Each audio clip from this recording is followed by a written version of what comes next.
Welcome to another special episode where the British royalty makes the Kardashians look like a functional family and where secret societies had more drama than all seasons of Succession combined.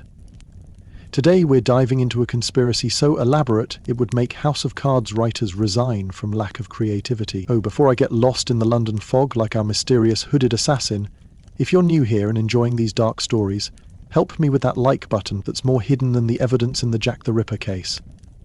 If you're finding the conspiracy theories too heavy for your mind, tell me in the comments how I can improve.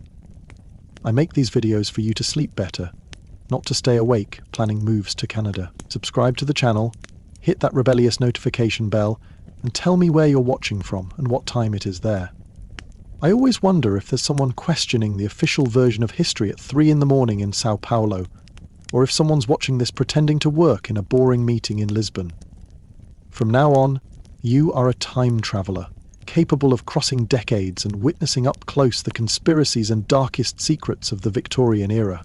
You can smell the acrid scent of coal smoke, hear the clip-clop of carriages on wet stones, and even witness secret meetings in Masonic halls illuminated by flickering candles. But you can never intervene. You are just a silent witness to history. If you're not lying down, that's fine, but if you are, close your eyes, because your journey begins now, straight to the heart of Victorian London in 1888, where a prince in love is about to unleash one of history's most sinister conspiracies. Chapter 1. The Forbidden Marriage. It's a cold March morning in 1884 in London. You're floating like a shadow through the dim corridors of an artist's shop on Cleveland Street, Fitzrovia. The air is heavy with the smell of oil paint, turpentine, and that peculiar mixture of ambition and desperation that only creative places possess. The windows are fogged with condensation, and the weak gaslight creates dancing shadows on walls covered with unfinished canvases. You observe a young woman with chestnut hair and lively eyes, mixing colours on a palette. Annie Elizabeth Crook, 20 years old, Irish Catholic, daughter of a butcher. In the Victorian social hierarchy, she's closer to the floor than the ceiling, an artist in training, who makes her living selling her drawings to whoever can pay a few coins. She doesn't know it, but she's about to become the thread that will unravel the greatest cover-up in British history. At this exact moment, you hear heavy footsteps on the wooden stairs. The door opens with a creak, and an elegant young man enters the studio. Tall, slender, with that kind of posture that only comes from years of being reminded that you're special. It's Prince Albert Victor Christian Edward, known to friends as Edie. Second in line to the throne, grandson of Queen Victoria and someone who definitely shouldn't be in an artist's shop on Cleveland Street. What happens next is like something out of a cheap Victorian romance, except with geopolitical consequences. Eddie, who should be studying royal etiquette or learning how to wave politely at crowds, is here buying paint. Not just any paint, he's commissioning a private portrait. Of whom? Of Annie, of course. You observe as they talk. There's something in the way he looks at her. Something in the way she lowers her eyes and smiles. It's that kind of chemistry that makes Victorian romances sell millions of copies and cause royal scandals. Eddie isn't just a customer. He's interested. Very interested. In the following months you witness a series of secret meetings. Eddie returns to the shop repeatedly, always with elaborate excuses about patronizing the arts. Annie, initially shy, begins to relax in his presence. They talk about art, about literature, about everything except the screaming impossibility of what's happening. Victorian London was a society of rigid rules, especially when it came to royalty. A prince doesn't fall in love with an Irish Catholic working-class woman. It's simply unthinkable. It would be like if today a member of the British royal family ran off to marry, well, actually that kind of happened with Harry and Meghan, didn't it? But in 1884, this was a social nuclear bomb. You're present on the night when everything changes in 1884, and the shop is closed. Snow falls outside, muffling the sounds of the street.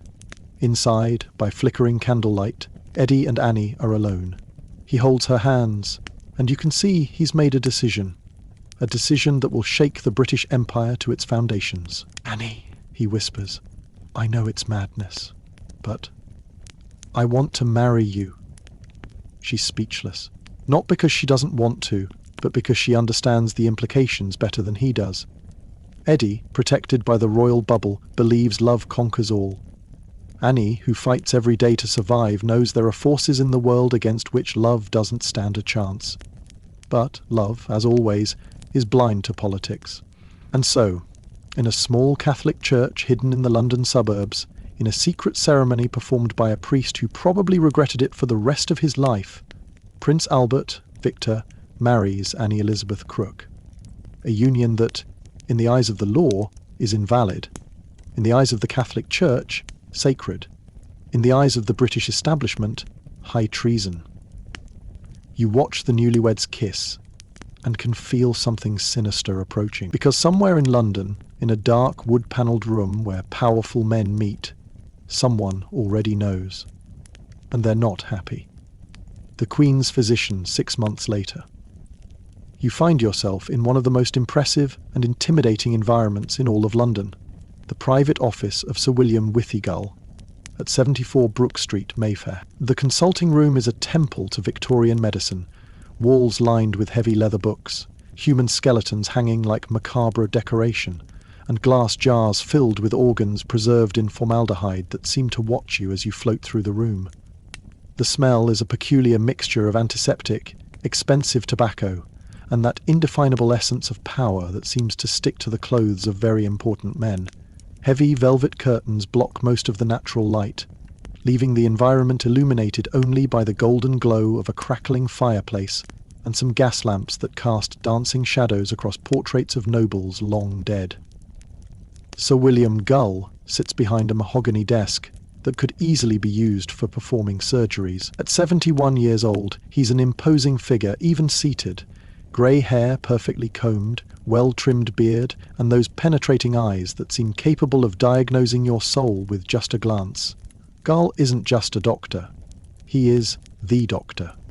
Physician in ordinary to Queen Victoria, one of the most respected men in British medicine, and someone who knows more royal secrets than the Prime Minister himself. But there's something more about Gull that polite society doesn't openly discuss. On the walls of his office, among the medical diplomas and portraits of illustrious patients, there are discreet but unmistakable symbols. A square and compass, engraved in a frame. A small statue of Hiram Abiff. Subtle references that go unnoticed by most visitors, but scream a single word to those who know how to see. Mason. Sir William Gull isn't just a member of London's most powerful fraternity, he's practically Masonic royalty. A member of the United Grand Lodge of England, with access to the highest circles of the secret society that, according to conspiracy theorists, really governs the British Empire. If you needed someone to make something disappear discreetly, Gull would be the right man. At this moment, you observe a scene that could change the course of history. The door opens, and in walks a man you recognise immediately. Sir Robert Anderson, Assistant Commissioner of the Metropolitan Police and, coincidentally, also a high-ranking Mason. Anderson is visibly nervous, holding a sealed envelope as if it were a bomb about to explode. "William," Anderson says, closing the door behind him with almost religious care. "We have a problem. A royal problem." Gull looks up from the papers he was reading, and you can see he already knows what this is about. There's no surprise in his expression, only that cold calm that comes from decades dealing with crises of the highest order. "Ah," Gull responds, joining his fingertips in a perfect pyramid. The young prince has finally gone too far. Anderson opens the envelope and spreads photographs across the desk. You can't see the details, but you can see enough to understand. They're photos of Eddie and Annie together, leaving the church, walking hand in hand, entering the small house Eddie rented for her on Cleveland Street. Photographic evidence of a relationship that, officially, never happened. "It's worse than that," Anderson whispers, as if the very walls might be listening. "They married, William, in a Catholic church. There are records, there are witnesses. The silence that follows is heavy as lead. You can practically hear the gears turning in Gull's mind as he calculates the implications. A Protestant prince married to an Irish Catholic. This isn't just a scandal, it's a constitutional crisis. It could destabilize the government, cause religious problems, and potentially shake the entire line of succession. Gull rises slowly and walks to the window, looking out at the foggy London beyond. When he speaks again, his voice has that icy quality that makes doctors as feared as they are respected. "Robert," he says, without turning around, "you understand this goes beyond a simple youthful indiscretion, don't you? We're talking about the stability of the crown, the continuity of the empire." "Yes," Anderson responds, and you can hear the sweat in his voice. "That's why I came to you. We need a solution." Gull finally turns, and there's something different in his eyes now, something that goes beyond medical or even political concern. It's the expression of a man who has just accepted a mission that will define his life and probably end others. "The situation requires surgery," Gull says, "and the medical metaphor makes your blood freeze. We need to remove the tumour before it spreads. Cut with precision, clean completely, and ensure there are no future complications." Anderson swallows hard. "And Annie Elizabeth Crook is patient zero of this epidemic," Gull responds with the clinical coldness of someone who has already made a terrible decision. "But she's not alone, is she? She has friends, confidants, women who know about the marriage, who can testify, who can talk." It's at this moment you realize you're not just watching a conversation about cover-up, you're witnessing the birth of something much more sinister. Gull walks to a locked drawer in his desk, removes a golden key and opens the compartment. From inside he takes an object that makes your blood freeze, a surgical scalpel, gleaming and sharp as a razor. "Sometimes," Gull says, testing the blade's edge with his thumb, "medicine requires extreme measures, and sometimes, Robert, it's necessary to sacrifice a few limbs to save the entire body." You watch Anderson turn pale as he understands the implications. This is no longer about silencing one woman. It's about eliminating all witnesses, about creating a completely different narrative to cover the truth, about turning calculated murders into something that appears to be the work of a madman. "We'll need help," Gull continues, storing the scalpel in a leather case. "Someone trustworthy, someone who understands the importance of what we're doing." "Who do you have in mind?" Gull smiles, and it's not a comforting smile. It's the kind of smile surgeons give before amputations. "I know a very discreet coachman," he replies. "John Netley. He understands the necessity of absolute loyalty. And there's also a talented young artist who frequents the same circles as Miss Crook, Walter Sickert. It might be useful to have someone from inside the group." As you observe these two men planning what would later be known as the Jack the Ripper murders, a chilling realization sets in. This isn't the story of a lone lunatic terrorizing London. This is the story of an operation carefully orchestrated by the most powerful minds in the British Empire. Gull walks to a map of London hanging on the wall, his fingers tracing the streets of Whitechapel like a general planning a military campaign. "Whitechapel," he murmurs. "The perfect place for our theatre. A district where women disappear without anyone asking too many questions. Where violence is so common that a few more murders will pass for statistics." And so, in the elegant office of one of London's most respected physicians, one of history's greatest conspiracies is born. Not a serial killer driven by madness, but a state operation disguised as crimes of passion. What began as a forbidden romance is about to transform into the greatest cover-up of the Victorian era. And you, floating invisible among the shadows, are witness to the exact moment when medicine becomes murder, when the Hippocratic Oath is replaced by loyalty to the crown, and when love transforms into tragedy. From now on, Annie Elizabeth Crook is no longer just a woman in love. She's an existential threat to the empire, and Sir William Gull has just appointed himself surgeon for the most sinister operation of his career. The inconvenient witnesses. 3 months have passed since that chilling meeting in Gull's office, and you find yourself drifting through the narrow cobblestone streets of Whitechapel like a ghost observing the living. The East End of London in 1888 is a world away from the polished marble halls of Buckingham Palace. It's a place where hope goes to die slowly, where the air tastes of coal soot and desperation, and where women like Annie Elizabeth Crook's friends gather to share secrets that powerful men would kill to keep buried. You're floating above a dimly lit public house called the 10 Bells, watching through grimy windows as 4 women huddle around a scarred wooden table. The pub reeks of stale beer, unwashed bodies, and that peculiar mixture of gin and regret that seems to permeate every corner of Victorian London's underbelly. Gas lamps flicker like dying fireflies, casting long shadows that dance across faces marked by hard living and harder choices. These women are Annie's confidants.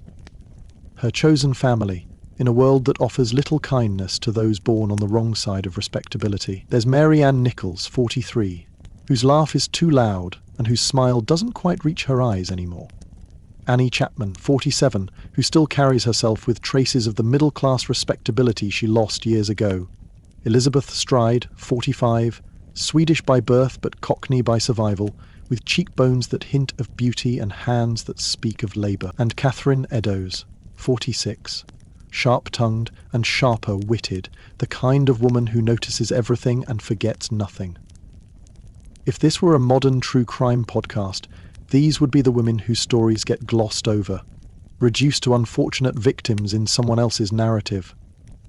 But you're here to witness the truth. These aren't just random casualties. They're Annie's support network, her chosen sisters, and the only people in London who know the full story of what happened in that secret wedding ceremony. "She's scared, proper scared," Mary Ann is saying, her voice barely above a whisper as she glances nervously toward the pub's entrance. "Keep saying someone's been watching her, following her about. Says she's seen the same black carriage 3 times this week." Annie Chapman leans forward, her weathered hands wrapped around a gin glass like it's an anchor. "It's not just watching, is it? That fancy doctor what came round asking questions about her health. Who sends physicians to check on Irish girls in Cleveland Street? That ain't natural, that ain't." You can smell the fear in the air now, mixing with the tobacco smoke and the sour scent of spilled ale. These women have survived decades on these streets by reading danger in the smallest signs, and every instinct they've developed is screaming warnings. Elizabeth Stride, with her Swedish accent still colouring her English after all these years in London, speaks next. "She told me about the marriage, you know. Showed me the ring he gave her, hidden under her glove. Said it was real, proper ceremony in a Catholic church. Can you imagine? Our Annie, married to..." She pauses, looking around as if the very walls might be listening. "To royalty." Catherine Eddowes snorts, but there's no humour in it. "Royalty don't marry the likes of us, Liz. They use us up and toss us aside like yesterday's newspaper. Mark my words, they'll find a way to make this whole thing disappear. Question is, what happens to Annie when they do?" The silence that follows is heavy as lead. You can see each woman calculating, their minds working through possibilities that all lead to the same dark conclusion. In Victorian England, inconvenient truths have a way of disappearing, and the people who know those truths often disappear with them. Mary Ann breaks the silence, her voice shaking slightly. "She asked us to remember, didn't she? Said if anything happened to her, we should tell people. About the wedding, about the baby she's carrying, about all of it." "Wait. Baby?" You lean closer, your ghostly form drawn to this revelation like iron filings to a magnet. Annie Crook isn't just married to Prince Albert, Victor. She's pregnant with his child. This isn't just a constitutional crisis anymore. This is a potential heir to the British throne, conceived in wedlock, but born into scandal. The women exchange glances that speak volumes. They understand what this means, perhaps better than Annie herself. A royal bastard might be ignored, but a legitimate heir, even one born to a Catholic commoner, is something else entirely. That child could someday challenge the line of succession, could be used by enemies of the crown as a weapon against the monarchy itself. "We need to be careful," Annie Chapman says. But even as she speaks, you can see the defiance in her eyes. These women have been careful their entire lives. And where has it gotten them? Still scraping for survival in the shadow of a society that views them as disposable. Catherine Eddowes raises her gin glass in a mock toast. "To Annie and her prince," she says with bitter irony. "May they live happily ever after. and may the rest of us live long enough to see it. But as you watch these four women drink to their friend's impossible romance, you can feel the web tightening around them. Somewhere in the distance, a church bell tolls, and you know that each chime is counting down to something terrible. These women think they're sharing secrets among friends, but they're actually signing their own death warrants. In the shadows outside the 10 bells, barely visible through the fog that perpetually shrouds Whitechapel, a black carriage waits. The same carriage Marianne mentioned seeing 3 times this week. Inside, patient as a spider, sits John Netley, Gull's chosen instrument of elimination. He's been watching, listening, cataloguing every face, every name, every potential witness to the royal scandal. The hunt has begun, and the prey doesn't even know they're being stalked. The perfect plan. You find yourself transported to a location that exists in the intersection between reality and nightmare. A private meeting room beneath the United Grand Lodge of England on Great Queen Street. The space is like something out of a Dan Brown novel, if Dan Brown had written about Victorian serial killers instead of religious conspiracies. The walls are lined with ancient symbols, geometric patterns that seem to shift and writhe in the candlelight, and portraits of long-dead Freemasons, whose eyes seem to follow you as you float through the chamber. The air is thick with the scent of beeswax candles, aged parchment, and something else. An undercurrent of sandalwood and myrrh that speaks of rituals older than the empire itself. 3 men sit around a triangular table made of polished obsidian, their faces illuminated by the flickering flames that cast dancing shadows across the walls. It's like watching the board of directors of hell hold their quarterly meeting. Sir William Gull sits at the apex of the triangle, no longer the respectable physician from his Brook Street office. Here, in this sacred space of the Brotherhood, he's revealed as something far more dangerous, a man who believes that loyalty to certain principles transcends conventional morality. His fingers trace patterns on the obsidian surface, Masonic symbols that seem to glow briefly before fading back into darkness. To his left sits Sir Robert Anderson, the police commissioner who's supposed to be hunting Jack the Ripper, but is actually about to help create him. Anderson looks uncomfortable, shifting in his chair like a man who's beginning to understand that he's stepped into something far beyond a simple cover-up. His policeman's instincts are warring with his Masonic obligations, and you can see the internal conflict written across his pale features. At the third point of the triangle sits a man you haven't seen before, but whose presence fills the room with an aura of absolute authority. Sir Charles Warren, Commissioner of Police for the Metropolis. And more importantly, one of the most influential Freemasons in the Empire. Warren isn't just a policeman, he's an archaeologist, an explorer, and a man who's spent years in the deserts of the Middle East uncovering secrets that most people wouldn't believe. If Gull is the architect of this conspiracy, Warren is its engine. Gull begins, his voice carrying the weight of ritual and ceremony. We are gathered here, not as individuals, but as guardians of something greater than ourselves. The stability of the crown, the continuity of the empire, and the sacred trust placed in us by the grand architect of the universe himself. You can practically feel the testosterone and mysticism radiating from this scene.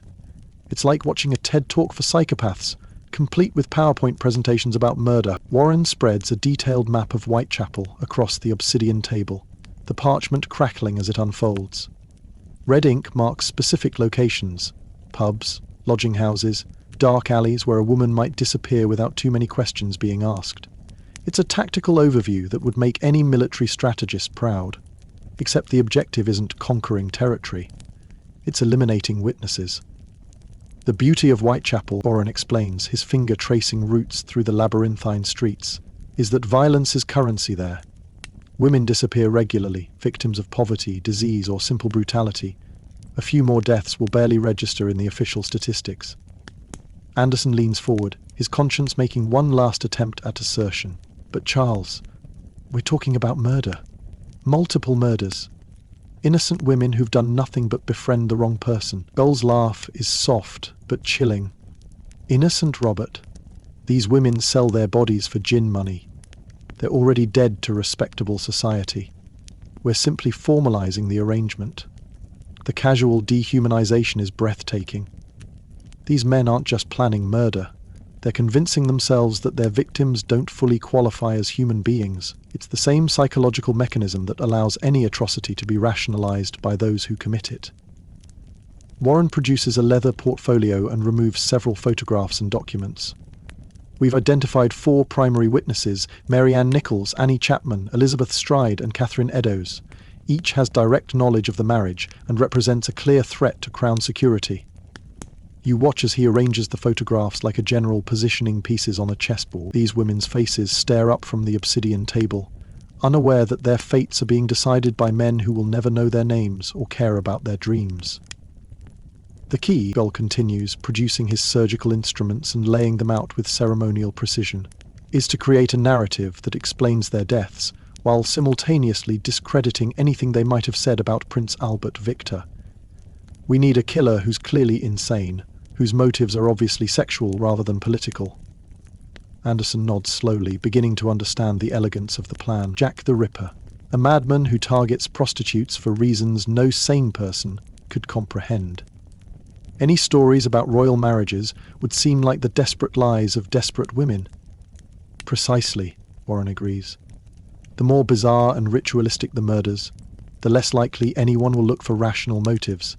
We're not just eliminating witnesses, we're destroying their credibility posthumously.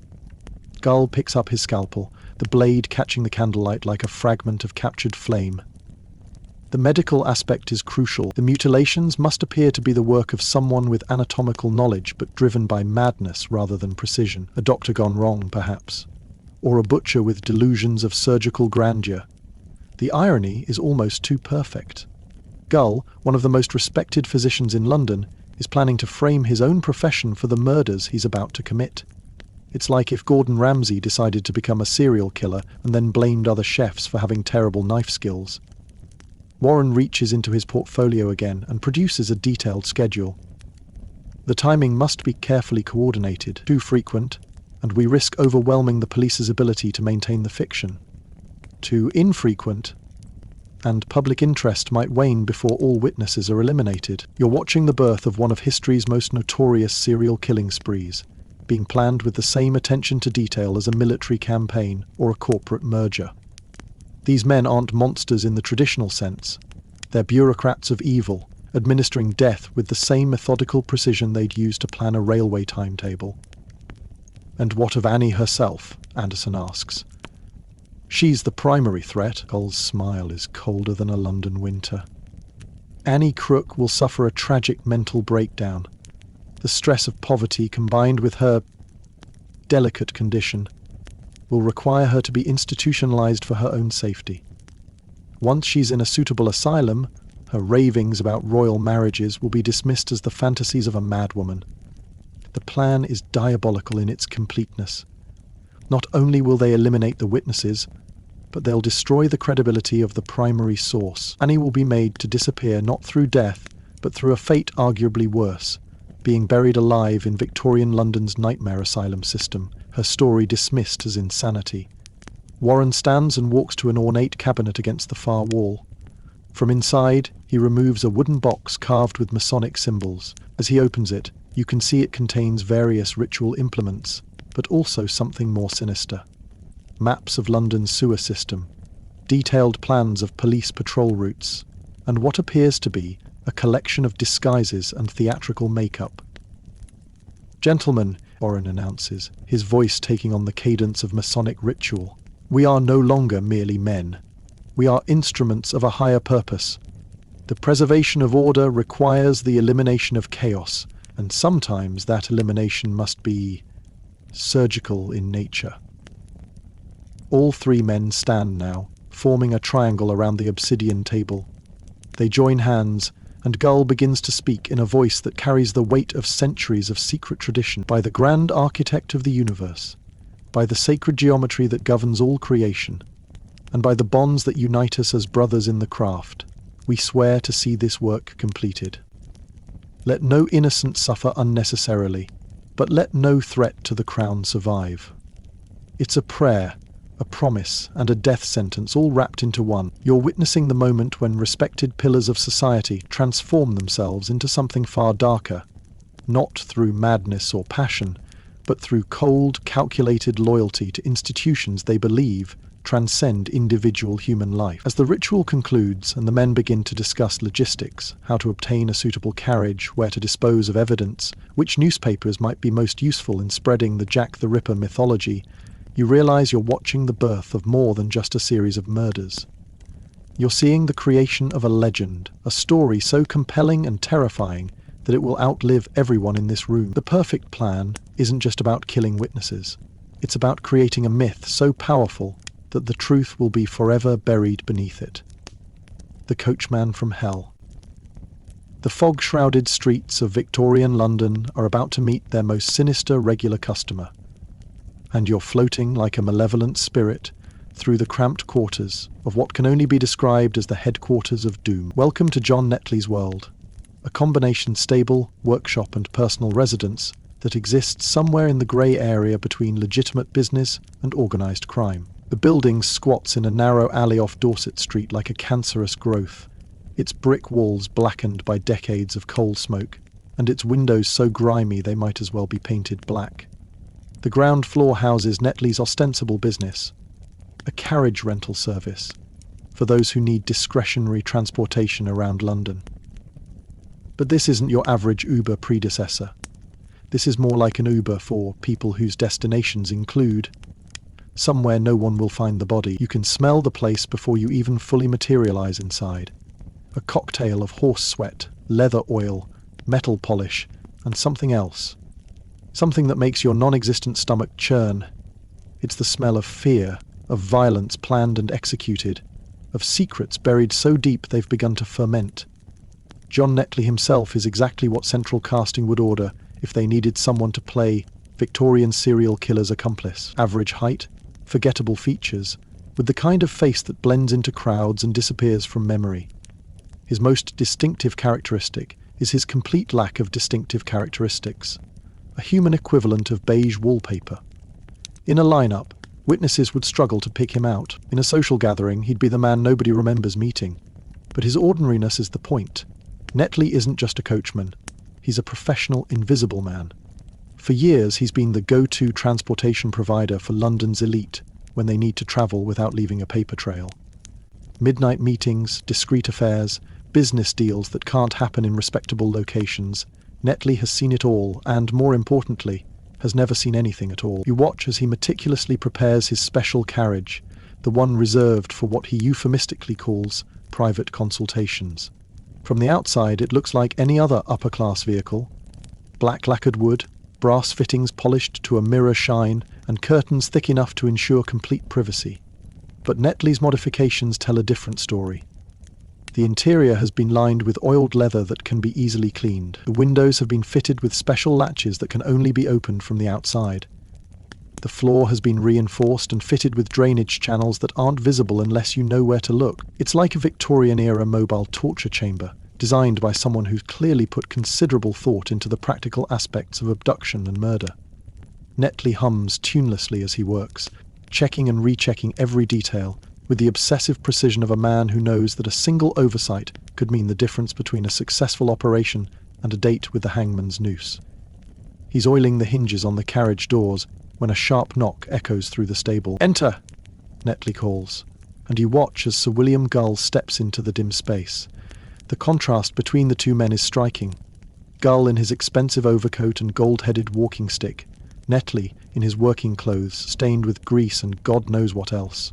But there's a mutual respect here, the professional admiration between craftsmen in the same dark trade. "John," Gull says, removing his kid gloves with theatrical precision, "I trust you received my message regarding our upcoming medical consultations."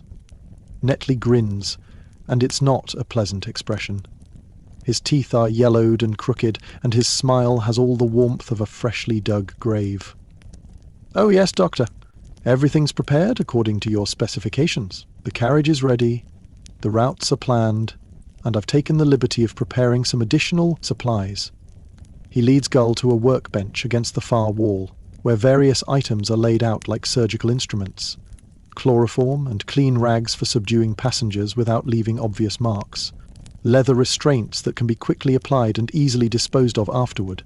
Even a collection of different wigs and false beards for those occasions when appearing in one's natural state might be inadvisable. Excellent, Gull murmurs, examining the preparations with professional appreciation. And you understand the importance of precision in this matter? These consultations must appear to be the work of a single individual operating without assistance. Netley nods sagely. Leave no traces.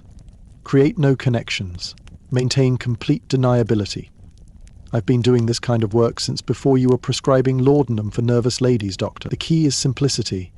Pick them up when they're alone, conduct your business quickly and efficiently, and deposit the results where they'll be found, but not too quickly. You're struck by the casual professionalism of this conversation. They're discussing multiple murders with the same tone most people would use to plan a dinner party. There's no passion here, no anger or hatred, just cold, methodical preparation for eliminating obstacles. Gull walks around the carriage, running his fingers along the modifications with obvious approval. The timeline is crucial, John. Too rapid a succession, and the authorities might begin to see patterns that lead back to us. Too slow, and public interest might wane before all loose ends are properly tied off. Already considered, sir, Netley replies, producing a hand-drawn calendar marked with various symbols. I've identified optimal locations and timing for each consultation.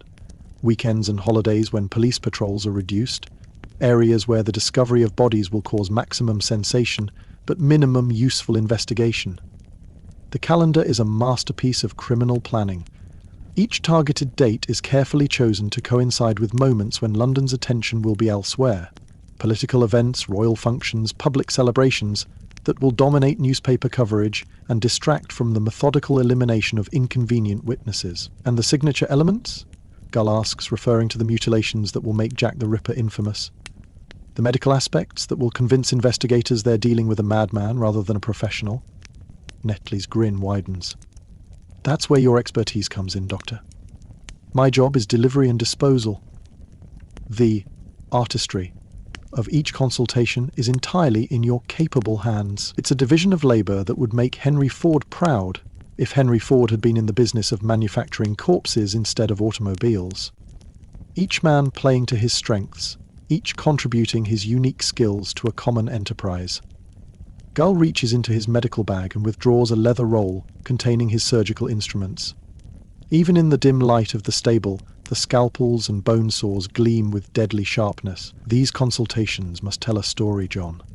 The story of a man with medical knowledge, but driven by compulsions no sane person could understand. Sexual mutilation, Netley nods. Make it look like he's driven by perverted desires rather than political necessity. Clever. Very clever indeed. You watch as Gull demonstrates the planned mutilations on a side of beef Netley has obtained for practice. The movements are precise, clinical, designed to shock and horrify while simultaneously discrediting any testimony the victims might have given before their deaths. It's forensic theatre, performed for an audience of investigators who will be too disgusted to look for deeper motives. The beauty of the plan, Gull explains as he works, is that the more horrific the murders appear, the less likely anyone will suspect they serve a rational purpose. Who would believe that such brutality could be motivated by something as mundane as covering up a royal scandal? Netley watches the demonstration with professional interest, occasionally offering suggestions about disposal methods or timing considerations, like watching a continuing education seminar for sociopaths, complete with hands-on training and Q&A sessions. As the evening progresses, you witness the final preparations for what will become the most notorious murder spree in British history. Routes are finalised, contingencies planned, alibis prepared. Every detail is considered, from the type of knots used in the restraints to the precise wording of the taunting letters that will be sent to police and newspapers. Remember, John, Gull says as he packs away his instruments, we are not merely eliminating individuals, we are protecting an institution that has guided this nation for centuries.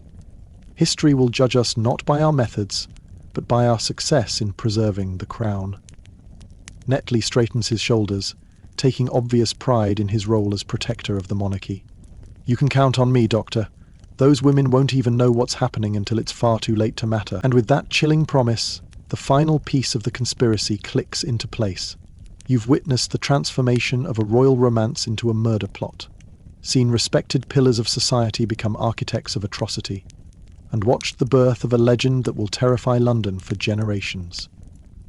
The carriage is ready, the routes are planned, and the instruments of death are sharpened to perfection. All that remains is for John Netley to begin his nocturnal rounds through the fog-shrouded streets of Whitechapel, collecting passengers who have no idea they're about to become footnotes in history's most notorious cold case. The coachman from hell is ready to begin his work, and London will never be the same. Chapter 6. Masonry, Rituals of Blood. August 31st, 1888. Bucks Row, Whitechapel, 3:40 a.m. You're floating through the thick London fog that clings to the cobblestones like guilty secrets, watching as history's most infamous murder spree begins. Not with the frenzied attack of a madman, but with the calculated precision of a ritual. The air tastes of coal smoke, horse dung, and something else. The metallic tang of approaching violence that seems to sharpen every shadow and deepen every silence. Mary Ann Nichols walks alone down the narrow street, her footsteps echoing off the grimy brick walls that seem to lean inward like conspirators, sharing whispers. She's had too much gin tonight, not enough to forget her troubles, but just enough to dull the edge of the fear that's been gnawing at her since Annie Crook disappeared 3 weeks ago. At 43, Mary Ann has survived decades on these streets by trusting her instincts, but tonight those instincts are drowning in alcohol and exhaustion. She doesn't notice the elegant black carriage that's been following her for the past 4 blocks, its wheels wrapped in cloth to muffle the sound of its passage. She doesn't see John Netley's unremarkable face peering through the driver's window, calculating distance and timing with the precision of a hunting predator. And she certainly doesn't suspect that inside the carriage, Sir William Gull sits with surgical instruments laid out on a velvet cloth like communion implements in some blasphemous cathedral. The carriage draws alongside her. With the subtle inevitability of fate, the door opens, and Gull's cultured voice cuts through the fog with deceptive gentleness. "Madam, forgive the intrusion, but you appear to be in some distress. Might I offer you transportation? The streets are dangerous for a lady alone at this hour." Mary Ann pauses, her gin-fogged brain processing the offer.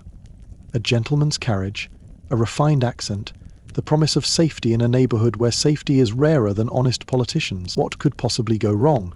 It's like accepting a ride from a stranger you met on a dating app, except the stranger is actually a Victorian serial killer with a medical degree. She climbs into the carriage, and you follow, your ghostly presence settling into the shadows as Netley urges the horses forward. The interior is exactly as you witnessed in his preparation. Leather-lined walls that can be easily cleaned, windows that lock from the outside, and an atmosphere of barely contained menace that Mary Ann is too tired and too drunk to properly detect. Gull waits until they're well away from any potential witnesses before producing a cloth soaked in chloroform. The struggle is brief and pathetically one-sided. A 71-year-old physician overpowering a malnourished woman who spent the day drinking away her sorrows. Within minutes, Mary Ann is unconscious, her body limp against the leather seats, while Gull begins the theatrical transformation from respected doctor to the monster that will haunt London's nightmares. But here's where the official story and the conspiracy theory diverge, like train tracks leading to completely different destinations. According to legend, Jack the Ripper was a frenzied lunatic, driven by incomprehensible sexual urges. According to what you're witnessing, he's something far more chilling. A methodical executioner, following a script written in the language of Masonic ritual and royal necessity. Gull doesn't begin with random violence. Instead, he produces a small, leather-bound book from his medical bag, its pages marked with symbols that seem to writhe in the carriage's dim lamplight.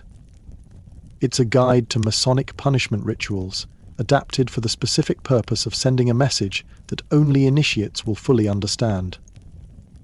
Gull calls to Netley. "Take us to the location we discussed, and remember, we're not merely eliminating a witness tonight, we're performing a sacred duty to preserve the order upon which civilization itself depends." Netley's voice drifts back from the driver's seat, barely audible over the clip-clop of hooves on cobblestone.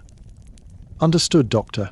The throat first, then the abdomen, according to the ancient penalty." You watch in horrified fascination as Gull begins his work.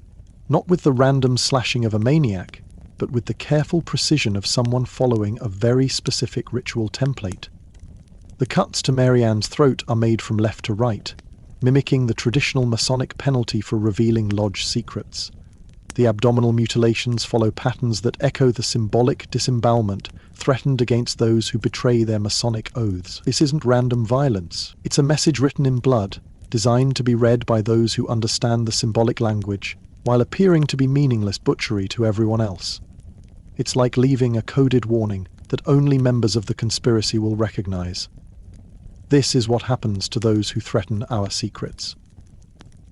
The carriage eventually stops in Bucks Row, and you watch as Netley and Gull carefully position Mary Ann's body in a location where it will be discovered quickly, but not too quickly. The placement is theatrical, designed to maximize shock value, while ensuring that the ritualistic elements of the murder will be photographed and documented for posterity. Gull produces a small piece of chalk and draws symbols on the nearby wall. Masonic signs that will be dismissed by investigating officers as random graffiti, but will send a clear message to any initiated brethren who happen to examine the crime scene. It's criminal communication via secret code, a conspiracy hiding in plain sight. "One down," Gull murmurs as they climb back into the carriage. "3 to go." The wheels begin to turn again, carrying the architects of London's most famous murder spree back into the fog-shrouded night. But you remain behind for a moment, floating over Mary Ann Nichols' still form, as the first pale traces of dawn begin to creep across the eastern sky. Within hours, her body will be discovered by Police Constable John Neal, and the legend of Jack the Ripper will be born. The newspapers will scream about a maniac stalking the streets of Whitechapel. The police will launch a massive investigation that will never come close to uncovering the truth. And somewhere in a comfortable office in Mayfair, 3 men will read the morning papers with the satisfaction of a job well begun. The first ritual is complete, the first witness silenced, and the first thread in a tapestry of deception that will endure for more than a century.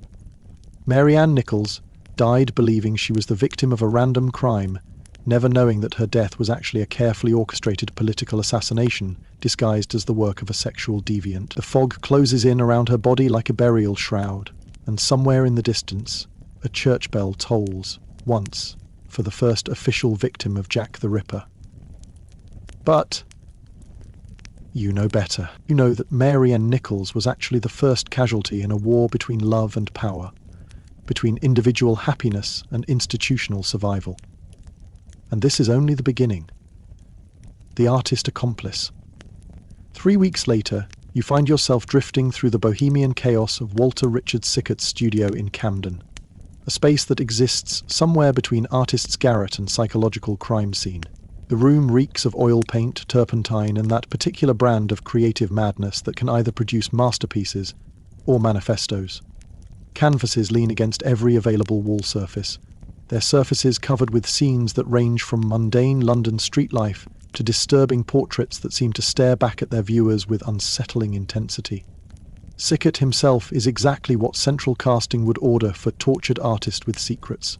Tall, angular, with wild hair and eyes that seem to hold more shadows than they should. At 28, he's already established himself as one of London's most promising young painters, known for his unconventional subjects and his ability to capture the darker aspects of urban life with almost photographic precision. But Walter Sickert has another talent that's not listed in any artistic biographical records. He's exceptionally good at keeping secrets, at being present without being noticed, and at documenting things that powerful people would prefer remained undocumented. In a different era, he might have been a war correspondent or an investigative journalist. In Victorian London, he's the perfect inside man for a conspiracy that requires someone who can move freely among Annie Crook's social circle. You watch as Sickert works on his latest painting, a disturbing canvas that depicts a woman lying on a bed, her throat slashed, and her body positioned in a pose that's both artistic and deeply unsettling. The similarity to Mary Ann Nichols' crime scene is unmistakable, but the painting predates the murder by several weeks. It's as if Sickert is either psychic or working from very detailed advanced planning. A soft knock at the studio door interrupts his work, and Sir William Gull enters with the quiet confidence of a man who knows he's expected. The contrast between the 2 men is striking. Gull in his expensive medical attire, Sickert in paint-stained clothes that haven't been changed in days. But there's a mutual respect here, the professional admiration between craftsmen in related but different fields. Walter, Gull says, removing his kid gloves and examining the disturbing canvas with obvious appreciation. Your latest work shows remarkable prescience. Sickert grins. And there's something unsettling about the expression. I prefer to think of it as artistic preparation, Doctor. After all, the best art comes from life, and sometimes life requires a certain amount of arranging. You're witnessing something that art historians have debated for decades, the true relationship between Walter Sickert and the Jack the Ripper murders. Was he simply an artist fascinated by violence, or was he an active participant in the conspiracy? The answer, it seems, lies somewhere in the grey area between observer and accomplice. Gull walks around the studio, examining various canvases with the clinical attention he might give to medical specimens. Many of the paintings show scenes of Victorian London's underworld, prostitutes, pub interiors, dark alleyways where unspeakable things might happen. But others are more specific, more detailed, showing scenes that an artist couldn't have witnessed unless he was present when they occurred. Your documentation has been invaluable, Gull continues, pausing before a painting that shows the interior of the Ten Bells pub with almost photographic accuracy. Your ability to observe without being observed, to be present without being remembered, has provided us with intelligence that no amount of police surveillance could have gathered. Sickert nods, clearly pleased with the praise. Art is about seeing what others miss, Doctor. Most people look but don't truly observe. They see a prostitute drinking gin, but they don't notice who she's talking to, what she's saying, how her companions react to certain topics of conversation. You're beginning to understand Sickert's role in the conspiracy. He's not just an artist. He's a reconnaissance specialist, using his bohemian credentials to infiltrate Annie Crook's social circle and gather intelligence about who knows what. His paintings aren't just artistic expressions. They're surveillance reports rendered in oil and canvas. Gull produces a leather portfolio from his medical bag and spreads several photographs across Sickert's paint-splattered table. They're surveillance photos of the remaining witnesses, Annie Chapman, Elizabeth Stride, and Catherine Eddowes, taken with the kind of long lens precision that shouldn't have been possible with Victorian-era camera technology. The next phase of our work will require even more delicate handling, Gull explains, pointing to each photograph in turn. Annie Chapman has been asking questions about Mary Ann's death, trying to piece together connections that could prove dangerous to our interests. Sickert examines the photos with professional interest, his artist's eye noting details that might escape other observers. She's frightened but defiant, the type who'll keep pushing even when she should retreat. That makes her particularly dangerous. Indeed, Gull agrees, which is why her elimination must appear even more shocking than the first. We need the public focused on the horror of the crime, rather than any rational motives behind it. You watch as they discuss the upcoming murder with the same casual professionalism that other collaborators might use to plan a gallery exhibition. Sickert offers suggestions about timing and location based on his intimate knowledge of the victim's habits and routines. Gull provides medical expertise about how to maximize the shock value while maintaining the fiction of a single, sexually motivated killer. I've been developing a new technique, Sickert says, moving to an easel covered with a paint-stained cloth. Something that might help with our documentation needs. He pulls away the cloth to reveal a canvas that makes your non-existent blood run cold. It's a painting of Annie Chapman, but not as she appears in life. Instead, it shows her as she will appear after Gull's surgical ministrations. Throat slashed, abdomen opened, organs arranged in patterns that echo Masonic symbolism. Remarkable, Gull breathes, studying the prophetic artwork with obvious admiration. You've captured not just the physical reality, but the symbolic importance of what we're accomplishing. Sickert preens under the praise, clearly proud of his ability to anticipate and document horrors that haven't yet occurred. I call it predictive realism, art that doesn't just reflect life, but helps shape it. The painting is more than just a morbid prediction, it's a blueprint. Every detail has been carefully planned, from the positioning of the body to the specific pattern of mutilations. It's like looking at architectural drawings for a building made of flesh and blood instead of brick and mortar. Gull and Sickert spend the next hour discussing the logistics of the upcoming murder, their conversation punctuated by the artist's sketching of various anatomical details and crime scene layouts. It's a collaboration between science and art, between medical knowledge and aesthetic vision, that produces something far more disturbing than either could achieve alone. Remember, Gull says as he prepares to leave, your role is to observe and document, not to participate directly. Your value lies in your ability to maintain plausible deniability while providing us with the intelligence we need. Sickert nods, already turning back to his easel where a new canvas awaits. Don't worry, Doctor. I understand the importance of staying in character. Just another bohemian artist fascinated by the darker aspects of human nature.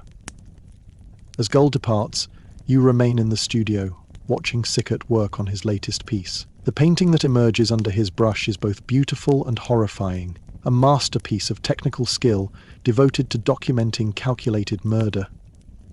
It's art in service of conspiracy, creativity channeled into destruction. But there's something else in Sickert's expression as he works, something that suggests his involvement goes beyond mere professional collaboration. There's passion here, excitement, the kind of artistic fervor that comes from finally finding a subject worthy of one's talents. Walter Sickert isn't just documenting the Jack the Ripper murders, he's helping to create them, transforming brutal necessity into something approaching art. In his hands, political assassination becomes performance piece, and conspiracy becomes canvas. The artist accomplice continues his work, brush moving across canvas with the same precision that Gull's scalpel will soon trace across human flesh.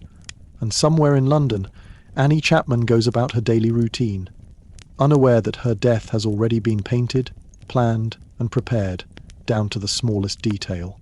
The Police Cover-Up, September 30th, 1888, Scotland Yard. The office of Sir Charles Warren. You're floating through the smoky atmosphere of what should be the nerve centre of London's fight against its most notorious serial killer, but which has instead become the headquarters of the most elaborate police cover-up in British history.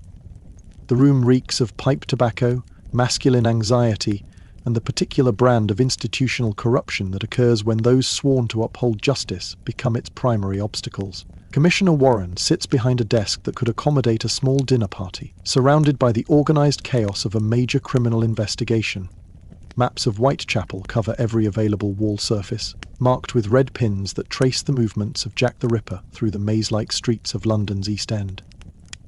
Witness statements are piled in neat stacks, their pages yellow with age and heavy with testimony that will never be properly investigated. Crime scene photographs are scattered across the desktop like a macabre tarot spread, each image more disturbing than the last. But appearances, as you've learned throughout this journey, can be deeply deceiving. Warren isn't studying these materials to catch Jack the Ripper. He's managing them to ensure that Jack the Ripper is never caught. Inspector Frederick Aberline paces the length of the office like a caged predator, his face bearing the haggard expression of a man who's been chasing shadows for weeks without understanding that the shadows are being deliberately cast to lead him away from the truth. At 45, Aberline is one of Scotland Yard's most experienced detectives, a man who's solved cases that other investigators couldn't even understand, but he's never encountered a conspiracy that reaches into the highest levels of his own organisation. "Sir," Aberline says, his voice tight with frustration, "we have eyewitness testimony placing a gentleman's carriage near both crime scenes. Multiple witnesses describing the same vehicle, the same driver. This could be the breakthrough we've been waiting for."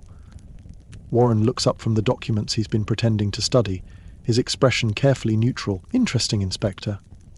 Tell me more about these witnesses." You can see the trap being sought with the precision of a master chess player, moving pieces into position. Warren already knows everything about the carriage. He helped plan its routes, after all, but he needs to understand exactly what the witnesses saw and how much they understand about what they witnessed. Aberline produces a notebook and flips through pages covered with his precise handwriting. "3 separate individuals, sir. A night watchman named George Morris who saw a black carriage lingering near Bucks Row approximately 15 minutes before Mary Nichols' body was discovered. a prostitute named Elizabeth Long, who observed a similar vehicle in Hanbury Street around the time of Annie Chapman's murder, and most significantly, a police constable named William Smith, who actually attempted to approach the carriage before it departed hastily from the area. The silence that follows is pregnant with significance. You can practically see Warren's mind calculating the potential damage, weighing options, and selecting the response that will best serve the conspiracy's interests. "Have you interviewed these witnesses thoroughly?" Warren asks, his tone suggesting academic interest rather than urgent investigative priority. "That's just it, sir," Abberline replies, his frustration becoming more evident. "Two of them have gone missing. Morit hasn't been seen at his usual post for over a week. Long seems to have simply vanished from her usual haunts. Only Constable Smith remains available for questioning, and he's been reluctant to provide detailed descriptions." You watch Warren nod thoughtfully, as if this information is both surprising and concerning, rather than the predictable result of his own orders. The missing witnesses aren't missing by accident. They've been relocated, bought off, or otherwise neutralized by the same network that's orchestrating the murders themselves.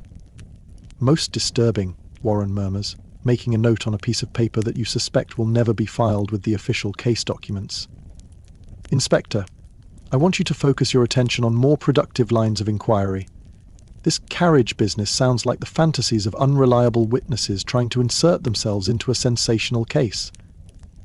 Aberline's jaw tightens, and you can see him struggling with the contradiction between his professional instincts and his superior's directives. "Sir, with respect, these witnesses seemed credible, and the consistency of their description suggests—" "Inspector," Warren interrupts, his voice carrying the weight of absolute authority. "I've been investigating crimes since before you learned to write reports. Trust me when I tell you that sensational cases always attract attention-seeking witnesses who claim to have seen things that conveniently advance the investigation. Your time would be better spent examining the medical evidence and the obvious psychological profile of our perpetrator. You're witnessing a masterclass in institutional manipulation." Warren isn't just dismissing evidence, he's redirecting the entire investigation away from the conspiracy and toward the false narrative that's been carefully constructed to protect it. Every lead that might expose the truth is being buried under the weight of bureaucratic authority and professional hierarchy. Abberline clearly wants to argue further, but decades of police discipline have trained him to respect the chain of command, even when his instincts scream otherwise. "Very well, sir, but I'd like permission to conduct a more thorough canvass of the Whitechapel area. Perhaps we've missed witnesses who could provide insight into the killer's psychological state." Warren's smile is genuinely warm, the expression of a supervisor pleased with a subordinate's willingness to pursue officially approved objectives. "Excellent thinking, Inspector. I'll assign additional constables to assist with your canvass. But remember, we're looking for evidence of a lone madman, not some elaborate conspiracy involving carriages and mysterious gentlemen." You watch as Warren opens a locked drawer in his desk and removes a thick folder marked with symbols that you now recognize as Masonic signs. Inside are the real case files, the actual witness statements, the uncensored crime scene photographs, and most importantly, the detailed reports from informants who've been monitoring the investigation's progress and ensuring that it never strays too close to the truth. One document catches your attention, a handwritten memo from Sir Robert Anderson outlining the management protocols for the Jack the Ripper investigation. The language is bureaucratic, but the meaning is clear. Every aspect of the case is being carefully controlled to prevent the discovery of evidence that might implicate the real perpetrators. Key witness statements are being lost in filing errors. Crime scene evidence is being contaminated or destroyed through procedural mistakes. Most importantly, any investigative leads that point toward upper-class involvement are being dismissed as class prejudice and revolutionary propaganda. Warren produces a pen and begins drafting what appears to be an official memorandum. As he writes, he speaks aloud, as if dictating to a secretary. Inspector Abberline is to be commended for his thorough investigation of the Whitechapel murders. However, his focus on phantom carriages and gentleman suspects reflects a misunderstanding of the criminal psychology involved. The evidence clearly indicates a lone perpetrator, possibly a doctor or butcher, driven by sexual perversion rather than rational motive. It's a preemptive narrative designed to discredit any future discoveries that might contradict the official story. By questioning Aberline's professional judgment while simultaneously praising his dedication, Warren is creating a bureaucratic record that will make it nearly impossible for the inspector to pursue inconvenient lines of inquiry. Sir, Aberline ventures, clearly sensing that something isn't quite right, but unable to identify exactly what's wrong. Might I ask about the Home Secretary's interest in this case? I've heard rumours that there's been communication at the highest levels of government. Warren's expression doesn't change, but you can see the calculation in his eyes. The Home Secretary is naturally concerned about public safety and the reputation of the Metropolitan Police. He's particularly interested in ensuring that we solve this case quickly and efficiently, without unnecessary complications that might undermine public confidence in our institutions. The subtext is clear. Solve the case by finding a convenient scapegoat, not by uncovering the truth. The investigation has been designed to fail from the beginning, not through incompetence, but through deliberate sabotage disguised as professional diligence. As Aberline prepares to leave, Warren calls him back with an expression of sudden recollection. "Inspector, one more thing. I'm assigning a special liaison to your investigation, someone with expertise in criminal psychology who can help you develop a more accurate profile of our perpetrator. The liaison, of course, will be another member of the conspiracy, someone whose job will be to monitor Aberline's progress and ensure that any genuinely dangerous discoveries are either discredited or buried entirely. The investigation isn't just being misdirected, it's being actively sabotaged by the very people who are supposed to be leading it." You watch Aberline leave Warren's office, his shoulders bearing the weight of a case that he'll beginning to suspect he'll never be allowed to solve. Behind him, Warren returns to his real work, managing a conspiracy so elaborate and so well concealed that it will remain hidden for more than a century. The police cover-up isn't just about protecting the guilty. It's about maintaining the fiction that justice exists in a world where power operates according to its own rules. And as you float through the corridors of Scotland Yard, surrounded by the dedicated officers who believe they're hunting a killer while their superiors actively protect that killer, you begin to understand the true scope of what you've witnessed. This isn't just a story about murders. It's a story about the corruption of every institution that society depends upon for protection, and about the terrible price that ordinary people pay when those institutions serve power instead of justice. Chapter 9. The truth comes to light. Decades have passed since the fog-shrouded nights of 1888, and you find yourself drifting through a very different London. The year is 1970, and the world has survived 2 world wars, witnessed the rise and fall of empires, and seen the birth of technologies that would have seemed like magic to the Victorians who orchestrated the Jack the Ripper murders. Yet some secrets have a way of clawing their way back to the surface, no matter how deeply they've been buried. You're floating through the cramped office of a freelance journalist named Stephen Knight, a man whose dedication to uncovering buried truths has led him down a rabbit hole that connects Victorian-era conspiracy to modern-day cover-up.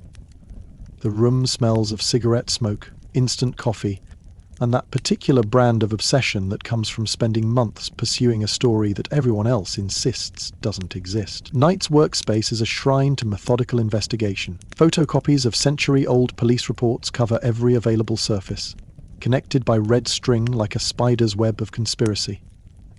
Photographs of long-dead Freemasons stare down from the walls, alongside maps of Victorian London marked with crime scene locations and Masonic Lodge addresses. It's the kind of environment that would make conspiracy theorists weep with joy and rational people question their host's mental stability. But Knight isn't a wild-side fantasist chasing shadows. He's a careful researcher who stumbled onto something that powerful people have spent nearly a century trying to keep hidden. His investigation began with a simple human interest story about Walter Sickert's paintings, but it's evolved into something that threatens to expose one of the most elaborate cover-ups in British history. The breakthrough came through an unexpected source, Joseph Sickert, Walter's son, who approached Knight with a story that seemed too incredible to be true. According to Joseph, his father hadn't just painted Jack the Ripper's crimes, he'd been an active participant in a conspiracy that reached to the very heart of the British establishment. You watch as Knight reviews the audio recordings of his interviews with Joseph Sickert, the younger man's voice crackling through ancient recording equipment as he reveals secrets that have been buried for nearly a century. The story that emerges is both more complex and more disturbing than anything the Victorian public could have imagined. "My father told me everything before he died," Joseph's voice explains through the tinny speakers. "The whole thing was arranged by the royal family to cover up Prince Albert Victor's marriage to Annie Crook. They couldn't allow a Catholic commoner to potentially become Queen of England, you see. So they decided to eliminate everyone who knew about the marriage." Knight pauses the recording and makes notes in a journal already thick with similar revelations. The pieces of the puzzle are beginning to form, a picture that's both horrifying and strangely logical. The seemingly random murders that terrorized Victorian London weren't random at all. They were calculated political assassinations, disguised as the work of a sexual deviant. But the most chilling revelation isn't about what happened in 1888. It's about what's been happening ever since. According to Joseph Sickert, the conspiracy didn't end with the Jack the Ripper murders. It evolved, adapting to changing times while maintaining its core purpose, protecting the British monarchy from scandals that could threaten its legitimacy. Knight produces a thick folder marked "Ongoing Surveillance" and spreads its contents across his desk. The documents inside tell a story of systematic intimidation that spans decades. Researchers who've gotten too close to the truth have found their careers destroyed, their reputations ruined, their access to crucial archives mysteriously restricted. Some have suffered convenient accidents. Others have simply disappeared from public life entirely. The pattern is clear to anyone willing to see it. The same forces that orchestrated the Jack the Ripper murders are still active, still protecting the same institutions, still eliminating threats to the established order. The methods have become more sophisticated, but the underlying motivation remains unchanged. You observe, as Knight discovers evidence of modern Masonic involvement in suppressing Jack the Ripper research. Police files that should be public record have been classified indefinitely. Witness statements have vanished from official archives. Even academic researchers have found themselves blocked from examining materials that might shed light on the case.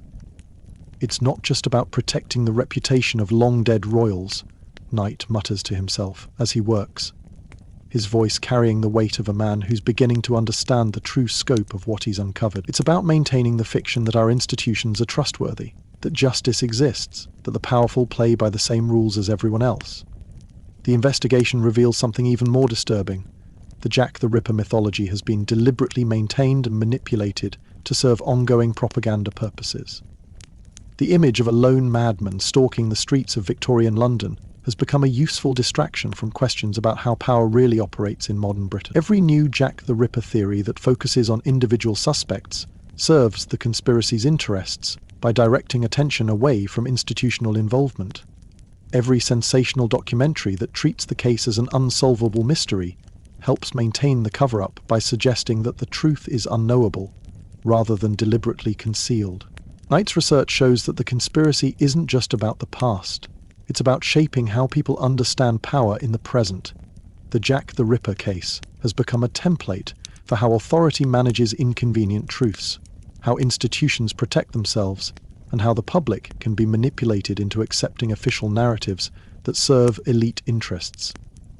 But perhaps most troubling of all is Knight's discovery that the conspiracy has become self-perpetuating. The original conspirators are long dead, but the system they created continues to function autonomously. Modern officials suppress Jack the Ripper evidence not because they're part of some grand conspiracy, but because they've been trained to protect institutional reputation above all else. The files reveal a pattern of bureaucratic inertia that's more effective than any deliberate cover-up could be. Documents are classified not because they contain dangerous secrets, but because classifying them is standard procedure. Research is restricted not because it threatens powerful people, but because restriction has become the default response to sensitive inquiries. You watch Knight struggle with the implications of what he's discovered. This isn't just a story about Victorian-era murders. It's a story about how power protects itself across generations, how institutions develop immune systems that defend them against inconvenient truths, and how the public can be conditioned to accept mystery where transparency should exist. The truth about Jack the Ripper isn't just about solving a century-old cold case. It's about understanding how the same mechanisms that protected the British monarchy in 1888 continue to shape public discourse today. It's about recognizing that some stories are suppressed not because they're false, but because they're too true for comfort. As Knight prepares to publish his findings, you can see the weight of responsibility settling on his shoulders. He knows that revealing the truth about Jack the Ripper means challenging not just historical records, but contemporary power structures.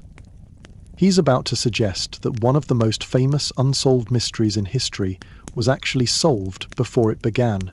Solved by the very people who created it. The researcher who set out to write a simple story about Victorian crime has instead uncovered evidence of a conspiracy that spans centuries and continues to shape how power operates in the modern world. The truth is finally coming to light, but the question remains, is society ready to confront what that light reveals? The truth comes to light. Decades have passed since the fog-shrouded nights of 1888, and you find yourself drifting through a very different London. The year is 1970.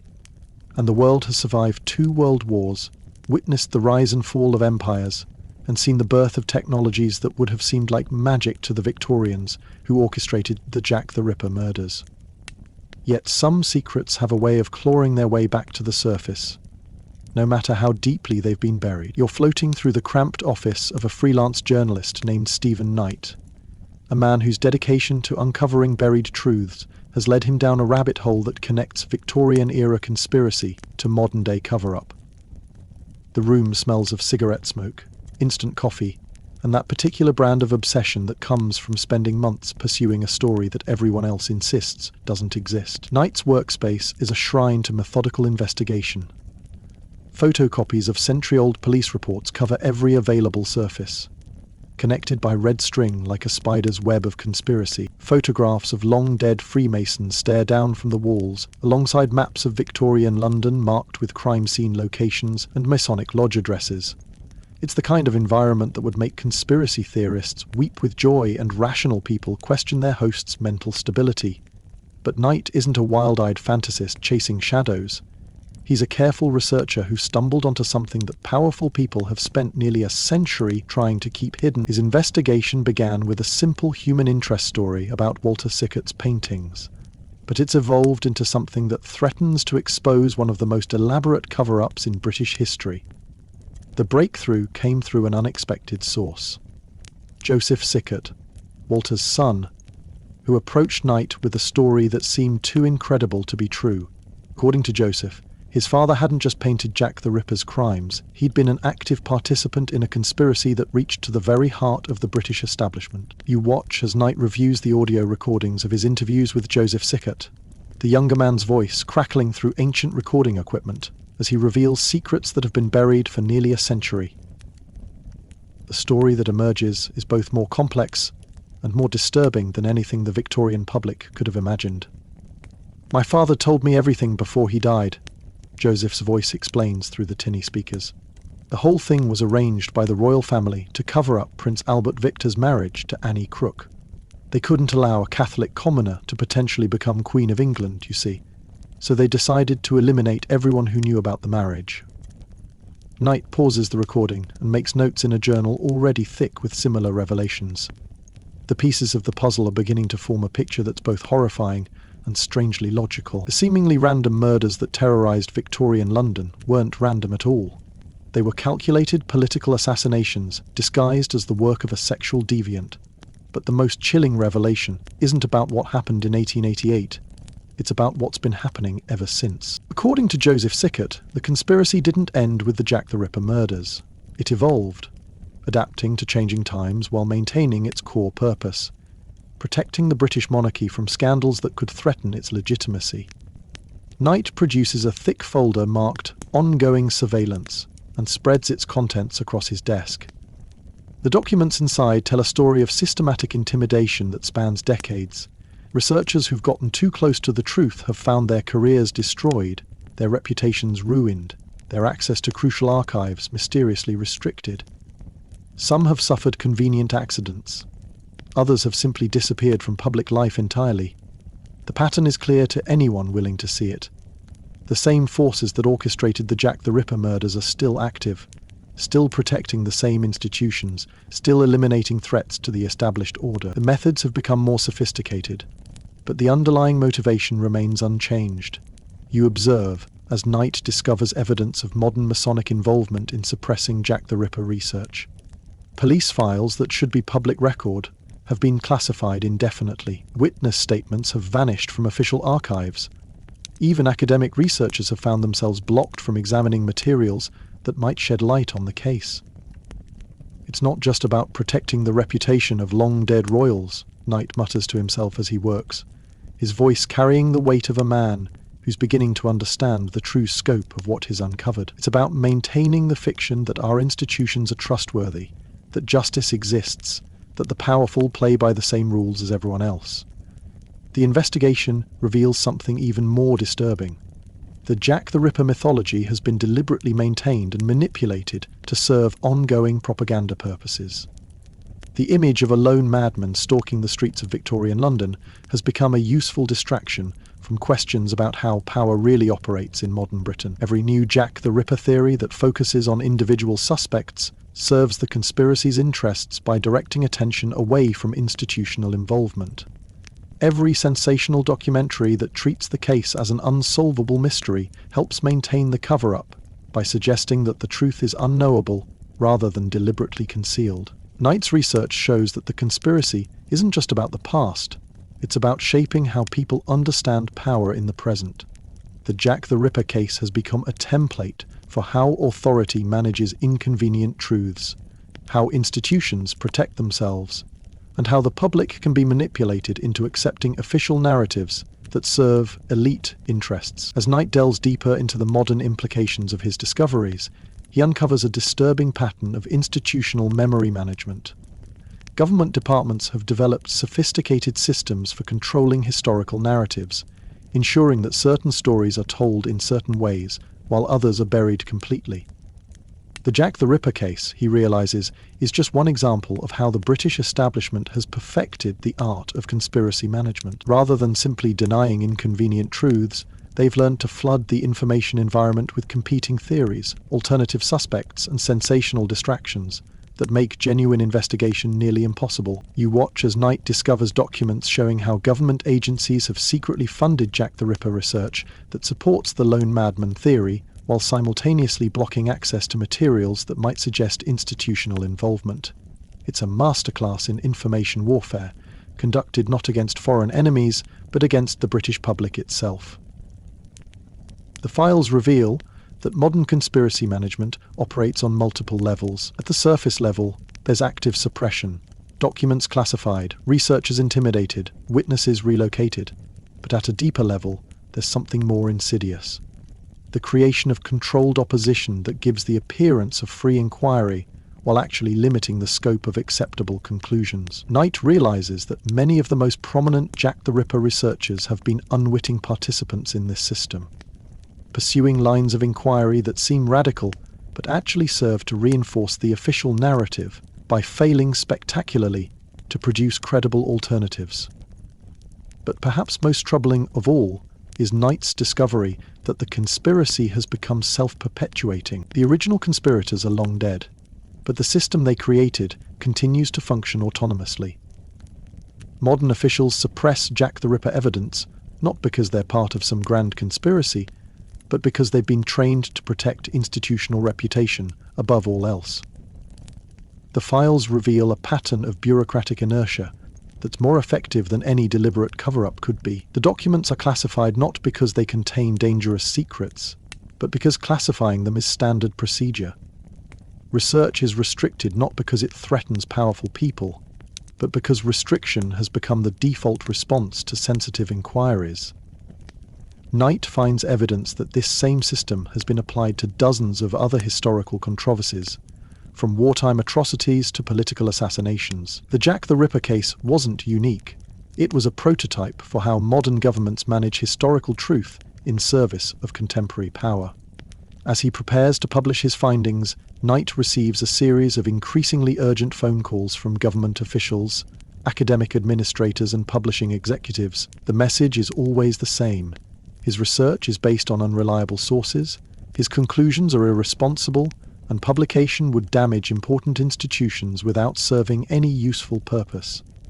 The pressure isn't crude or threatening, it's sophisticated, appealing to Knight's sense of professional responsibility and social conscience.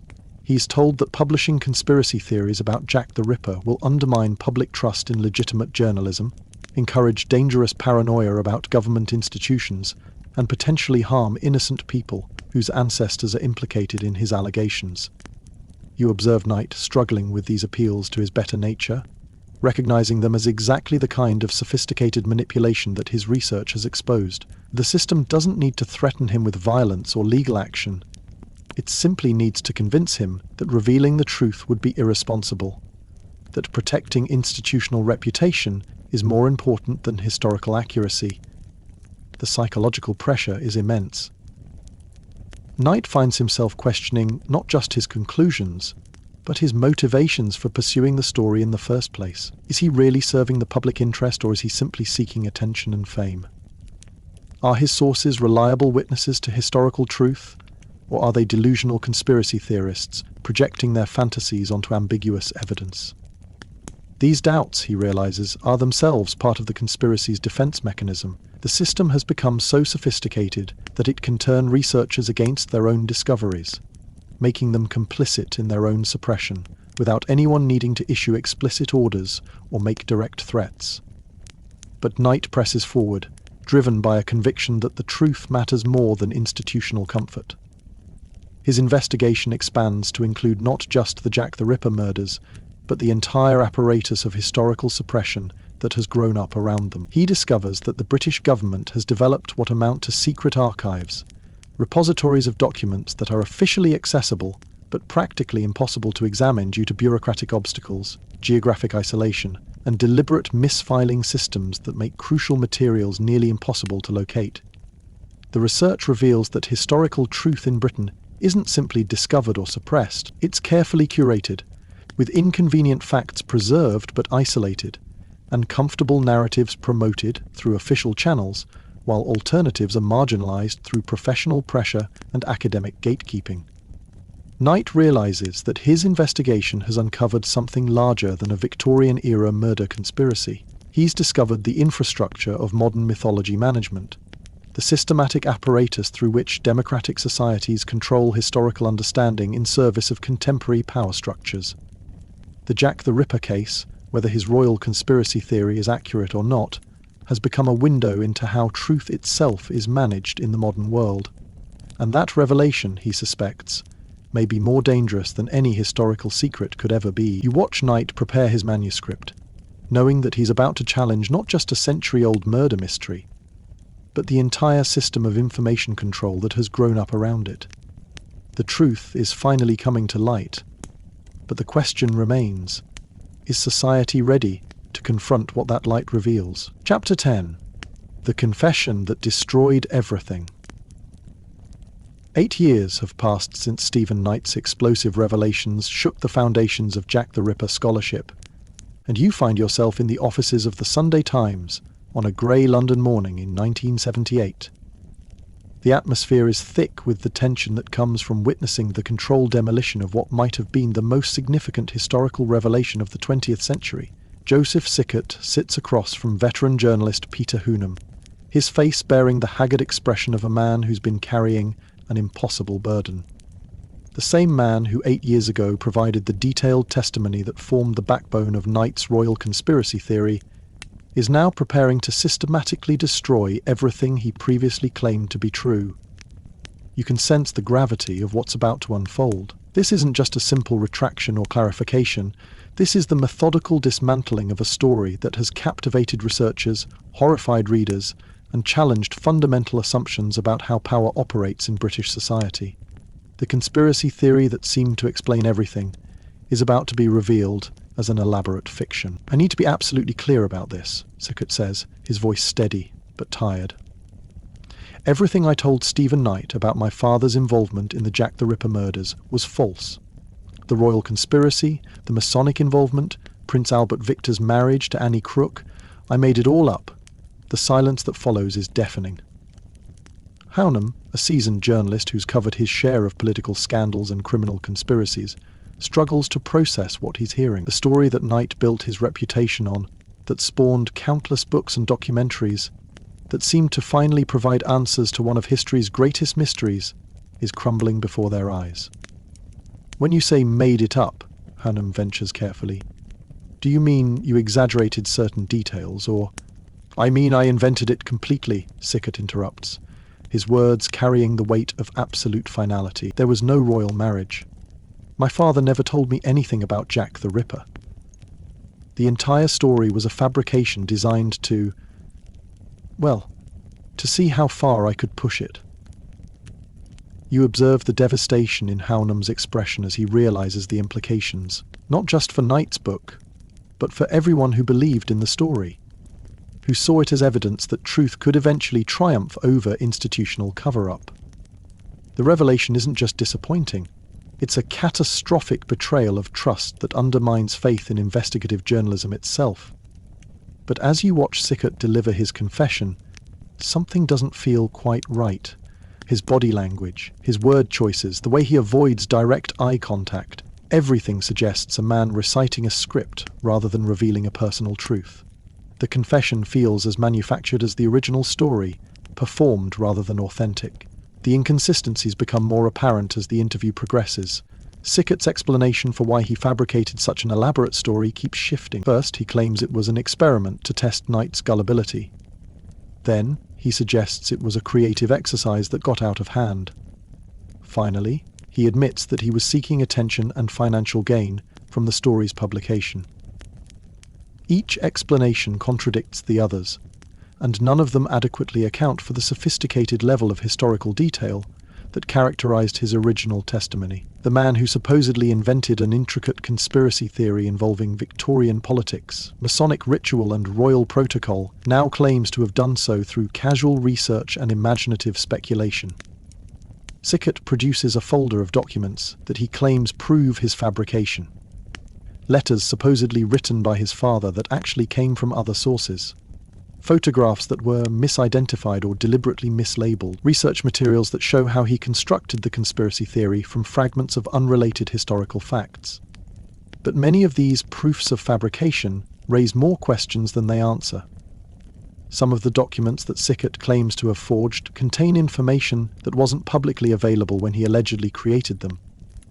Others display a level of historical sophistication that seems inconsistent with his claimed methods of casual library research. The truth is, Sickert continues, I got caught up in the excitement of it all. Stephen Knight was so enthusiastic, so convinced that there had to be some grand conspiracy behind the murders. I started embellishing details, adding dramatic elements, creating connections that didn't really exist. Hannum takes detailed notes, but you can see him struggling with inconsistencies in Sickert's account. The level of detail in the original story, the sophisticated understanding of Victorian politics and Masonic ritual, the intricate web of connections between historical figures. It's difficult to believe that such an elaborate narrative could have been improvised by someone simply trying to impress an enthusiastic journalist. The interview takes an even stranger turn when Sickert begins providing alternative explanations for details that seem to support his original story. Family photographs that he previously claimed showed his grandmother Annie Crook are now revealed to be pictures of unrelated women. Documents that supposedly proved royal involvement are exposed as misinterpreted legal papers dealing with routine property transactions. Yet many of these alternative explanations seem as forced as the original story. Sickert appears to have prepared answers for every possible question, responses that deflect rather than illuminate, explanations that close off inquiry rather than encouraging it. What about the specific details, Hannum asks? The descriptions of Masonic rituals, the knowledge of police procedures, the intimate familiarity with Victorian royal protocol. Where did all of that come from? Sickert's answer is smooth, perhaps too smooth. Research, Mr. Hannum. The same research that any novelist might do when creating a historical fiction. I spent months in libraries, reading everything I could find about the period. The details weren't secret knowledge, They were just obscure enough that most people wouldn't recognize them as publicly available information. But this explanation doesn't account for several specific details that Sickert provided that weren't available in public sources, information that would have required access to restricted archives or insider knowledge of institutional procedures. When Hunnam presses him on these points, Sickert becomes evasive, claiming that his memory of how he obtained certain information has become unclear over the years. You watch this exchange with growing unease. Something about Sickert's retraction feels orchestrated, as if he's been coached to provide specific responses to predictable questions. The man who 8 years ago spoke with passionate conviction about his father's involvement now delivers his denials with the mechanical precision of someone following a predetermined script. The most revealing moment comes when Hunnam asks about the timing of the confession.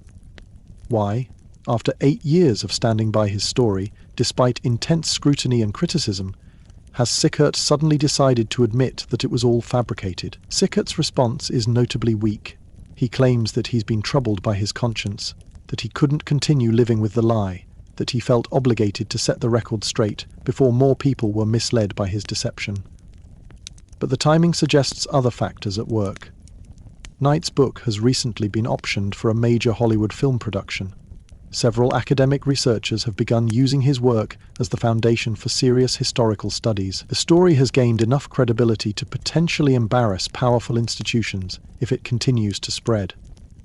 More significantly, Sickert's confession comes just weeks after Knight himself suffered a mysterious illness that has left him unable to defend his research or pursue follow-up investigations. The timing appears more strategic than spontaneous, designed to discredit the royal conspiracy theory at the moment when it might be gaining dangerous legitimacy.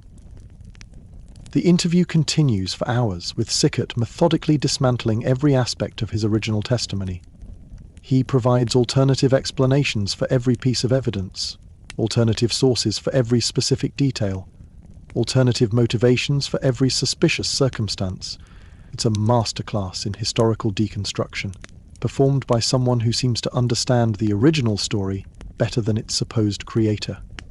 But the most telling moment comes when Hunnam asks about the personal cost of the deception. Didn't you consider the impact this would have on serious researchers?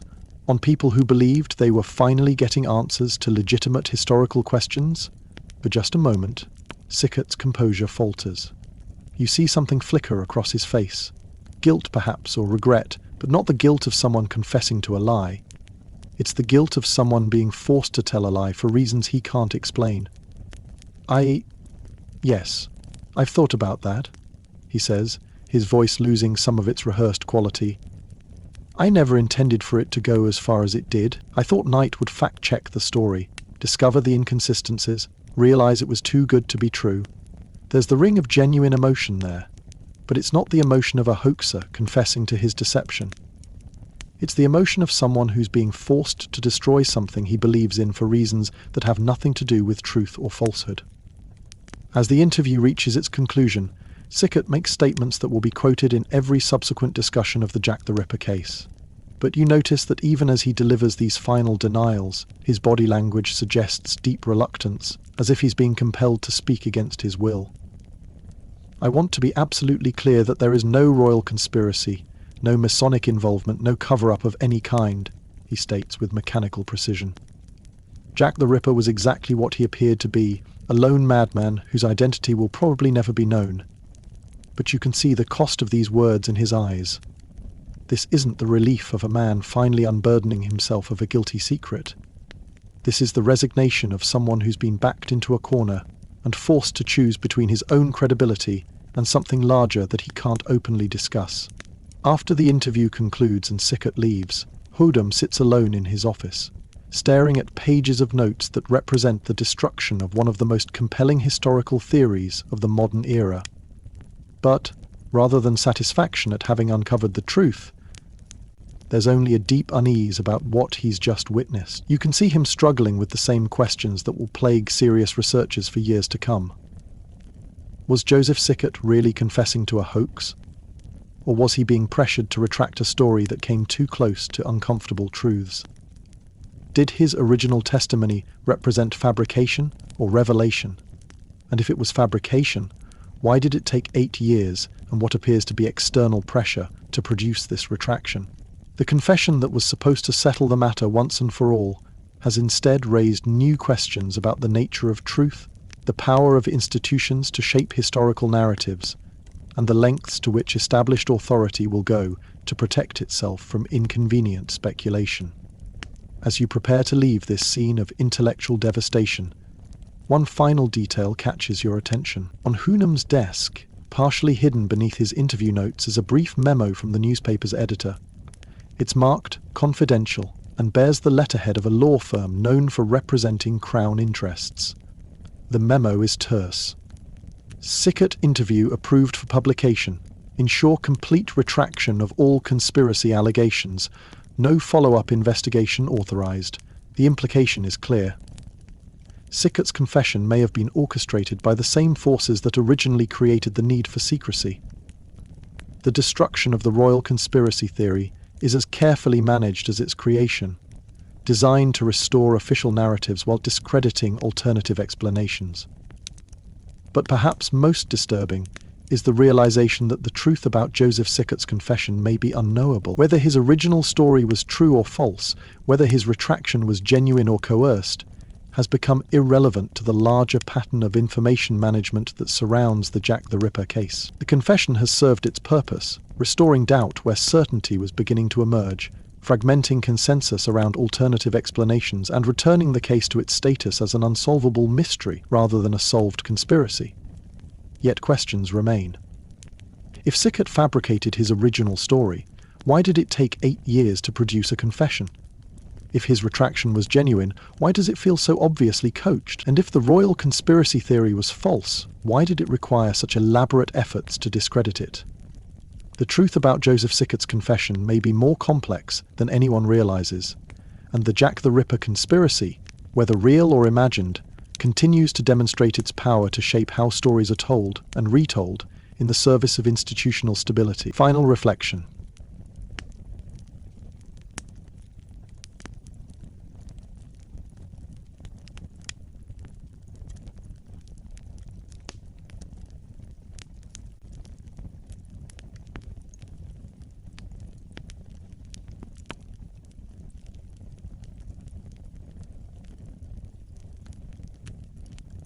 Recording recorders of modern conspiracy theory. You're goddamn dead. The eternal mystery of power. And so we reach the end of our journey through the fog-shrouded streets of modern conspiracy theory. You have witnessed, through the eyes of a time traveller, one of the most elaborate and enduring mysteries of the modern age. Not just the question of who Jack the Ripper really was, but the deeper question of how truth itself becomes a casualty in the eternal struggle between power and accountability. What began as a simple story of forbidden love between a prince and a commoner has revealed itself to be something far more complex. A meditation on the nature of institutional power, the malleability of historical truth, and the ways in which societies protect themselves from inconvenient realities. The royal conspiracy theory of Jack the Ripper, whether true or false, serves as a perfect mirror for our deepest anxieties about how power operates in the shadows. It suggests that the random violence we fear most, the senseless brutality of a madman stalking innocent victims, might actually be the most rational violence of all, calculated elimination carried out by the very institutions we trust to protect us. Consider how this story reflects the fundamental tension at the heart of all organized societies. On one hand, we need institutions powerful enough to maintain order, protect the innocent, and preserve the continuity of civilization itself. On the other hand, those same institutions inevitably develop interests that diverge from the common good, creating incentives for secrecy, deception, and even violence in service of institutional survival. The Jack the Ripper case, regardless of its historical accuracy, illuminates this tension with exceptional clarity. Whether or not the British royal family actually orchestrated a series of murders to protect their reputation, the story feels plausible, because we understand intuitively that powerful institutions will go to extraordinary lengths to preserve themselves. But perhaps the most profound lesson of this story lies not in what it reveals about Victorian London, but in what it demonstrates about our own relationship with truth and power. The ease with which the royal conspiracy theory gained acceptance speaks to our intuitive understanding that official narratives often serve official interests rather than historical accuracy. We live in an age where information is abundant but wisdom is scarce, where facts compete with feelings, and where the line between conspiracy theory and investigative journalism has become increasingly blurred. The Jack the Ripper case reminds us that some mysteries persist not because they cannot be solved, but because their solution would be more disturbing than their perpetuation. Think about the uncomfortable reality that the conspiracy theory, even if entirely false, reveals important truths about how power functions.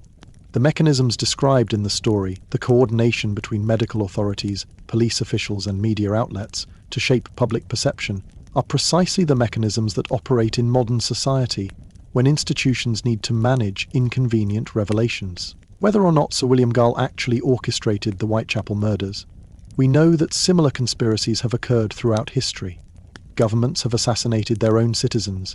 Medical authorities have participated in illegal experiments. Police forces have covered up institutional crimes, and secret societies have wielded influence far beyond their official recognition. The royal conspiracy theory gains its power not from its historical accuracy, but from its psychological authenticity. It feels true because it describes patterns of behavior that we recognize from our own experience of how power operates when it believes itself unobserved. Yet the story also warns us about the seductive danger of conspiracy thinking. The human mind craves coherent narratives, preferring elaborate deception to random chaos. We would rather believe in malevolent design than confront the possibility that terrible things sometimes happen for no reason at all, that suffering can be meaningless, and that the universe is often indifferent to human concepts of justice.